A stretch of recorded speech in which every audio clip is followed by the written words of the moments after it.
That shouldn't be allowed. This is my son. Ishaan Tharoor of the Washington Post. Definitely asking a question in personal capacity. And mostly to say hi before you go off to your next engagement. Raise the mic. Mostly to say hi before you go off to your next engagement. I'm curious, though, on this tour you've been on, various countries in the Western Hemisphere, have any of your government interlocutors asked you to show evidence of Pakistan's culpability in the initial attack? And what do you say to the repeated Pakistani denials of having any hand in the initial attack? Okay, well, I'm very glad you raised this, Ishaan. I didn't plant it, I promise you. This guy does this to his dad. Very simply, no one had any doubt, and we were not asked for evidence. But media have asked, and so you are speaking for your tribe in that in 2 or 3 places media asked this question. Let me say very clearly that India would not have done this without convincing evidence. But there were 3 particular reasons I want to draw your attention to, all of you. The first is that we've had a 37-year pattern of repeated terror attacks from Pakistan accompanied by repeated denials. I mean, Americans haven't forgotten that Pakistan didn't know, allegedly, where Osama bin Laden was until he was found in a Pakistani safe house right next to an army camp in a cantonment city. That's Pakistan. Mumbai attacks, they denied having anything to do with it. One of the terrorists was captured alive, his name, his identity, his address in Pakistan. Everything was revealed. Under interrogation, he told us where he was trained, what was done. The US intelligence, as well as ours, recorded the chilling voice of the Pakistani handler giving minute-by-minute instructions to the killers in Mumbai, telling them where to go. And they were monitoring Indian TV and saying, there are people hiding on the 3rd floor of that hotel, go and shoot them there. This kind of thing is going on. Your sources recorded this too. So we know what Pakistan's all about. They will dispatch terrorists. They will deny they did so until they're actually caught with red hands. That's the first. So I agree you're going to say, but that's circumstantial. Sure. Second point.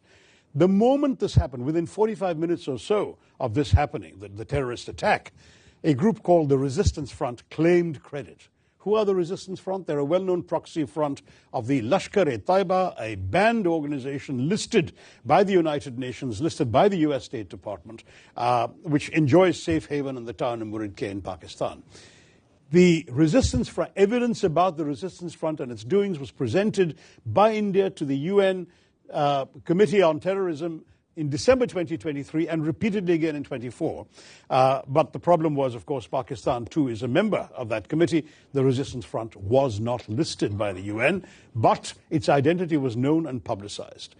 These people then claimed credit within a time span. There were no media present when these killings took place. Most of the world hadn't even learned about this when they claimed credit. So that was itself a smoking gun. They repeated that claim 24 hours later. And having repeated that claim 24 hours later, then their handlers must have woken up to the gravity of this and told them to take it off their site. So they did. But the fact is, the credit claim was on record and the world has seen it.